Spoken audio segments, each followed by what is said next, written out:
já usou hipnose no âmbito investigativo? Cara, não sei se tu conhece o Rafael, vocês não devem conhecer, o canal dele é pequeno, o Rafael Carvalho do Hipnotizando, bem parecido com o nome do Metaforando, né?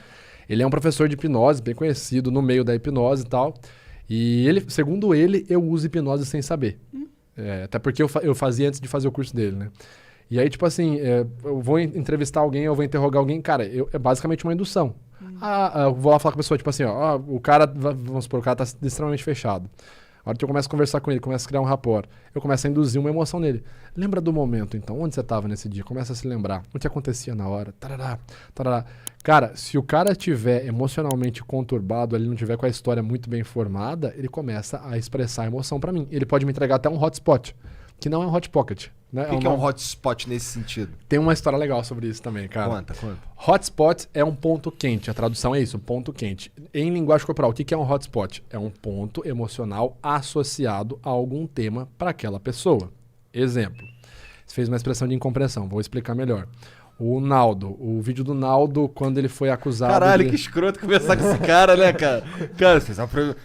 Quando eu vou contar os bagulhos, eu fico assim, caralho, pra onde eu olho? Porque se eu olhar pra cá... Eu não sei. Não. Pode ficar tranquilo, cara. Pode ficar tranquilo. É que eu falei, você fez assim, Tipo, que porra é essa? Que porra é essa? Exatamente. Foi exatamente isso que eu pensei. Que porra é essa? Perfeito. Ó, o que é uma emoção associada? Vamos supor que para aquele elemento, determinada pessoa vai sentir, majoritariamente, quase sempre, a mesma emoção. A gente tem isso. Por exemplo, tu falou que é Mengão. Cara, Corinthians. Desprezo. Entendeu? Então, tipo assim... Ele fez desprezo? Fez. É um hotspot que tu pode ter... Entendeu?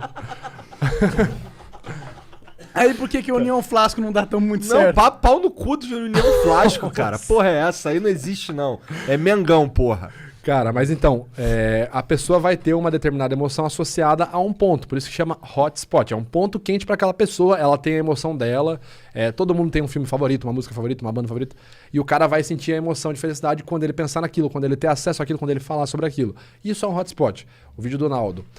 Quando ele foi acusado de bater na mulher, não lembro se ele bateu ou se ele foi acusado, enfim, eu fiz a análise. Sempre que ele falava Deus, no testemunho, porque Deus me ajudou, agora eu encontrei Deus, Deus me liberou lá. Ele fazia uma microexpressão de desprezo. Então, assim, eu falo, isso pode ser um hotspot. Por quê? Pô, sei lá. Lembrando, não é uma martelada final, uma hipótese.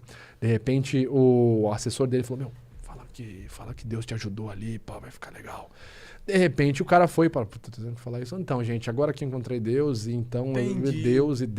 Então, o cara sempre mostrava desprezo quando falava sobre Deus. Em um caso que eu estudei também, bem similar. Esse caso também averiguando ali uma suposta, não é espionagem, um suposto furto dentro da empresa. Deixa eu ver o que eu posso falar sem me complicar, porque esse é um caso que já foi fechado já. Uma empresa que a gente estava trabalhando, associadas a veículos automotivos, olha só, a palavra antiprocesso. Um funcionário específico ali da empresa estava sendo acusado de... Eu vou mudar o nome aqui, tá? Eu não posso ser processado, enfim. Se eu mudando o nome, eu não estou informando a peça em si. Mas imagina que o funcionário de uma concessionária, de uma empresa de carros, ele estava sendo acusado, suspeita de estar fazendo ali... falho. Não, mas isso eu posso falar. Do carro eu posso falar. Tá. Eu vou mudar o nome de tudo. Então. Espero mudar o nome de tudo, né? Vamos lá. Vai, antessala, funciona. Dá um papel e caneta aí para escrever o nome verdadeiro. Não, tô brincando. Ele estava sendo acusado de furtar, de fazer vendas por fora de um determinado modelo de carro. Não vou falar esse nome, beleza. Só me hipnotizando aqui. E em determinado momento na entrevista dele, a gente saiu tal, e a gente observou ali o pessoal conversando, né? Cara, sempre que ele fala determinado modelo de carro, ele faz a expressão de medo. Vamos fazer o seguinte, vamos falar várias vezes essa palavra em vários contextos possíveis, e aí a gente vai para essa marca específica e questiona. Beleza. Aí entraram na sala, tal, a galera, o pessoal entrou e começou a falar. Então... Quer ver? Eu vou dar um exemplo. Tu gosta muito de jogar golfe. Medo. Sim, golfe. Pô, cara, tu viu aquele filme do golfinho? Medo. Sempre que remetia a palavra golfe, o cara medo. E aí foram pro interrogatório, né? Então, a gente tá tendo essas informações, a gente suspeita que o processo que você tá fazendo é no carro golfe. Cara, ali o cara entrou num momento assim, pelo hotspot que a gente analisou ali antes, que a gente observou, a gente entendeu que o cara tava... dissimulando nesse ponto. Por que que só nesse ponto, a hora que falava golfe, ele mostrava medo, entendeu? Caralho. Essa foi uma pista. Quer ver um outro caso? Esse eu posso falar porque esse é público, agora não preciso ficar me segurando pra ver o que eu vou falar. Ano passado, começo do ano passado, o caso Vale, tragédia de Brumadinho. Aham. Todo mundo sabe. Na época, eu analisei no dia o pronunciamento do presidente da Vale. Na época, o presidente da Vale. Não sei se é o mesmo ainda, um senhor lá. Não deve ser. Não deve ser, esperamos que não. E, cara, na época as investigações eram super recentes, ninguém sabia absolutamente nada do que tinha ocorrido. Tipo, o que porra aconteceu? E ali, na minha análise, eu faço análise e eu percebo que sempre que o presidente da Vale fala a palavra laudo, ele abaixa o volume vocal, tensiona a musculatura do ombro e faz uma microexpressão de medo, com a U20. Sempre. Qualquer outro assunto. Não, porque a gente avaliou, a gente averiguou a segurança e tal. Mas aí, como falaram do laudo, esse laudo é complicado. Aí sempre o cara tem essa alteração. E na época eu deixo, depois da minha conclusão do vídeo, eu deixo uma hipótese. Falo, olha, gente, não sei, não estou acusando, mas talvez, por esse hotspot de medo, sempre que ele fala laudo, pode ser que o ponto frágil, o elo frágil da investigação esteja associado a alguma coisa de laudo, algum laudo de segurança. Alguns meses depois vem a notícia, a notícia publicada pelo MP, a investigação do MP. A Vale solicitava que essa empresa alemã forjasse os laudos para dizer que estava seguro. Caralho, entendi. Então, o cara se entregou, é um hotspot. Todo o discurso dele, patatá, passadinho. Chegava em laudo, hotspot. Qualquer hora que falava laudo, medo. E esse hotspot, ele sobrepõe o estudo do que você vai falar?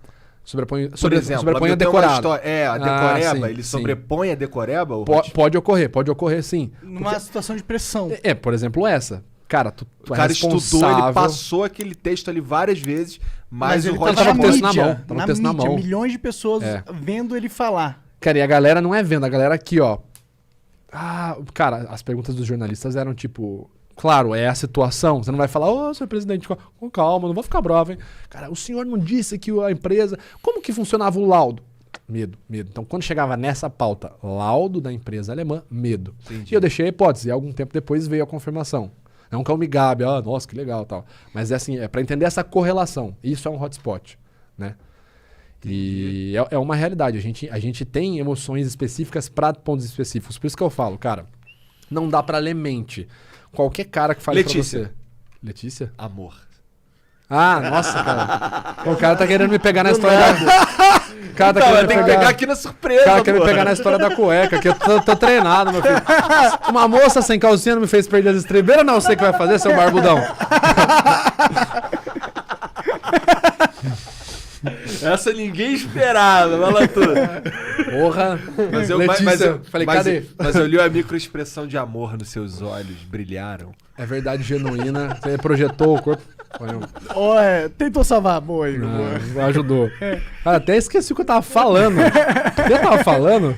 Você tava... Você tava